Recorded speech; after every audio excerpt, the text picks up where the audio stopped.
Hello Exiles, this is Ryan from Behind Eyes Gaming and welcome to my day one update. A little late, I've been a little bit busy. Playtime currently just over 12 hours, which would be normal for a 24-hour update.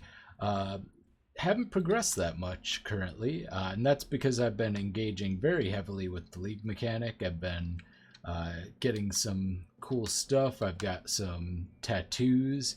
I like a lot of the tattoos, but yeah, I'm just gonna I'm just starting to get into yellow maps, just kind of got my first yellow map. Gonna quick do one of those, show it off, and then I'll talk about the gear and the build, how everything's been going, my thoughts on the league mechanic. But while I'm doing this, wow. Frost Blades Trickster is really gaining in popularity. In fact, this build has become currently it's the most popular Trickster build. So currently 42% of Tricksters on PoE Ninja are Frostblade Tricksters, which is incredible because there are a ton of really great Trickster builds on top of it. Oop, I got the proc on the Syndicate here. So we'll go ahead and take them down. But yeah, also Heat Shiver is currently 80 chaos, which is pretty insane. I haven't looked at yoke, have no idea what that would be, but overall I think that's pretty nutty. Oop. Go ahead and fight the other Syndicate here. Alright, I moved my flasks because I automated my Quicksilver, so go ahead and grab all this stuff. Boy, I have a lot of unveils to be doing, and I don't really want to be doing that, so maybe I'll just drop them all and do that afterwards. Or maybe I'll just run through and do the boss and finish all the rest later, because I don't want to do, everything on this, or put you through a bunch of tedious kind of busy work. So I will avoid doing that. Probably just finish up the rituals and stuff after the fact as well. Yeah, I'll just run through, do the boss and whatnot, and then talk about the build, and I'll finish all of the other stuff after the fact. So let's go find the boss real quick. Silver coins are very plentiful, so that's nice. Usually get probably an average of like 2 per map. You can literally do like an hour of mapping probably at this stage and get, I would say, a solid maybe 4 or 5 hours, maybe not that much, but like probably 2 or 3 at least hours worth of the league mechanic. Oop. Kind of just standing there. There you go. Alright, so I got the Maven beacon, and yeah, I'll just pop back and we'll talk about stuff. So obviously the build does good damage. I don't have Heat Shiver yet. I'm currently still doing the lightning version, so I'm running with Wrath currently. Level 79, just hit 79. Kind of working my way through here. I think I'm going to grab like Lethality, Entrench, and Thick Skin for now. I also need to go up and get the Mana Mastery so I can run a Herald at some point. Currently running Grace, Wrath, and Precision. So yeah, that's all set up there. And yeah, level 79, I'm running Mortem Morsu, basically just for the attack speed and crit chance. None of the poison stuff is really relevant, obviously. I just bought this helmet for 1 chaos without the all attributes, which I had to craft because I needed a lot of strength. Got this amulet, which just all resist and some stats, basically. It's attribute and all resist, really bad. The shield, which is block and a lot of armor and evasion, reduce extra damage from crit strikes. Body armor 5 link, just bought this for 5C, and it's pretty good. Life double resist, high armor evasion, overall pretty solid. Frost Blades, elemental damage with attacks, Night Blade, multi strike, and Trinity currently. Rings, Int, I need Int, I think, still. Yeah, I need Int still. So Int, some life, some resists, a little bit of fizz damage. Other ring, fizz damage, resist, chaos resist, some lightning damage to attacks. Gloves, 5 life, but most importantly, attack speed, double resist, and some lightning damage to attacks as well. This is for Trinity. For people who don't know, before Heat Shiver, I like to run Wrath because it allows me to run Trinity early on, and Trinity is such a valuable support that having that hybridization of the lightning and cold damage, with my lightning damage being high being significantly higher than cold damage, but because it's lightning, the low roll is much lower than the average of the cold damage, so it keeps Trinity up pretty much constantly, just with a couple of lightning damage rolls and Wrath. So that's important to note. Belt, lots of strength, some regen, some resists, and that's, yep, the mana, I guess.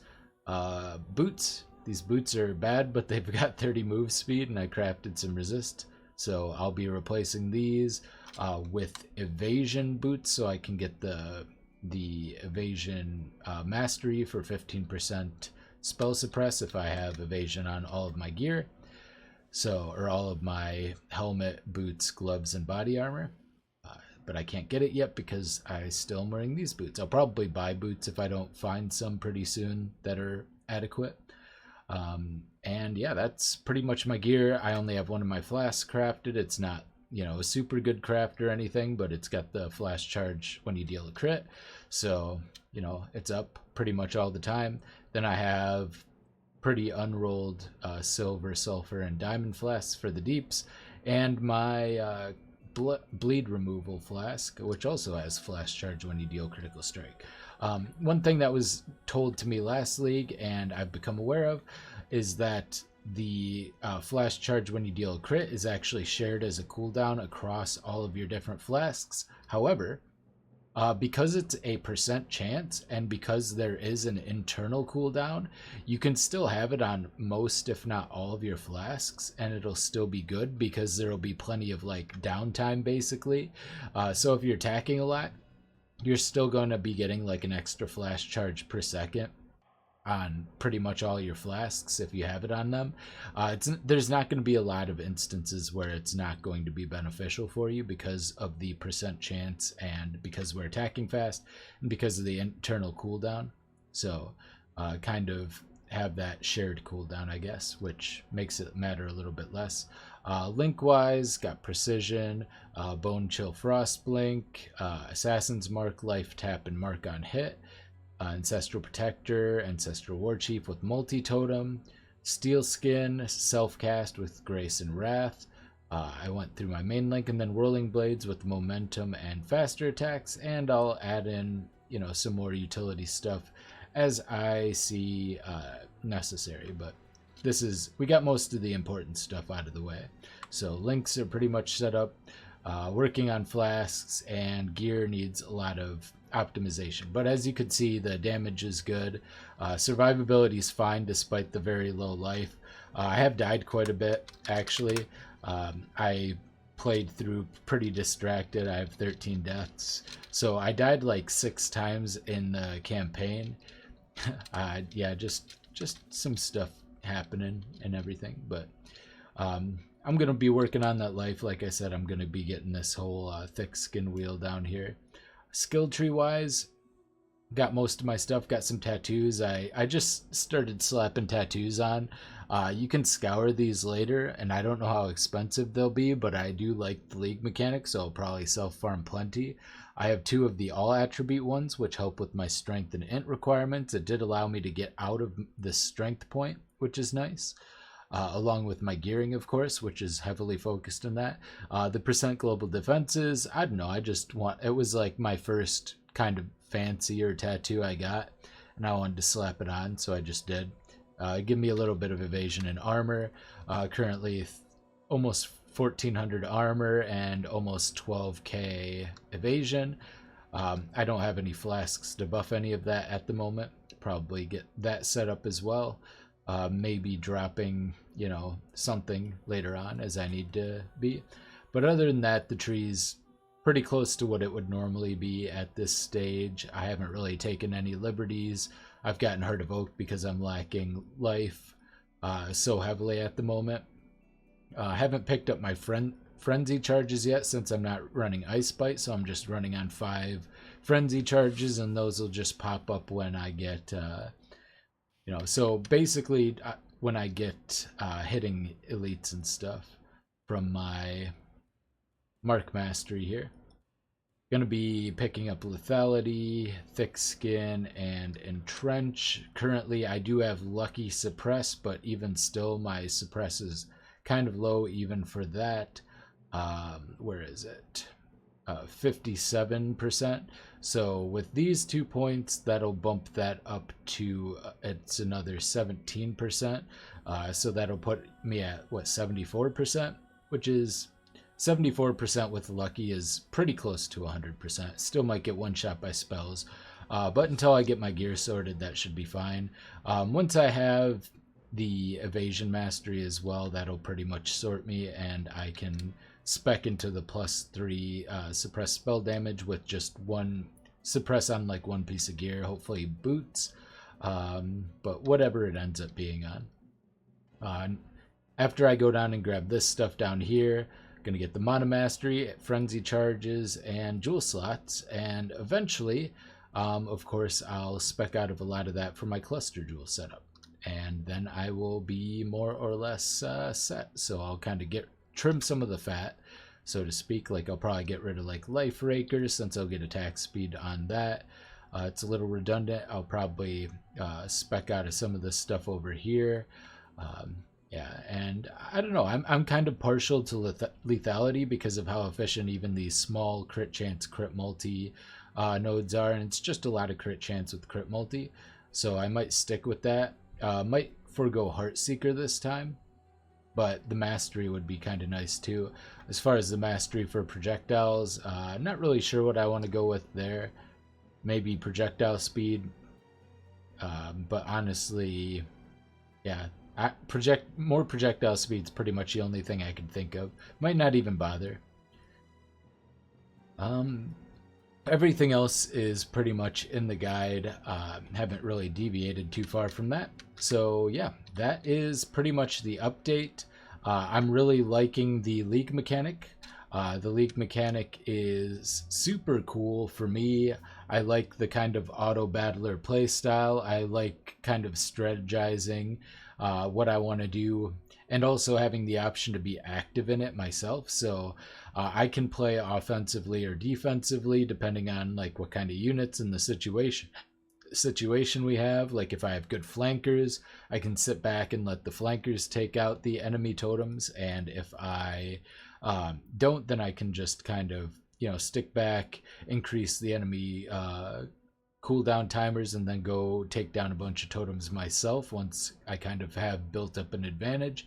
So it allows for a lot of interesting adaptability. Every run's slightly different, and it reminds me a lot of Sanctum. Obviously, the rewards aren't super great at the earlier levels. Like you'll get a couple of chaos, like stacks of 5 or 6 fusings here or there. You'll get some tattoos. Most of the ones you get as regular like round rewards are the pretty basic ones, like 15 life regen or 5% chance to maim on hit, that kind of thing. But some of the ones you get as a reward at the end can be really cool, like some of the ones that I showed, like the attribute, the global defense ones.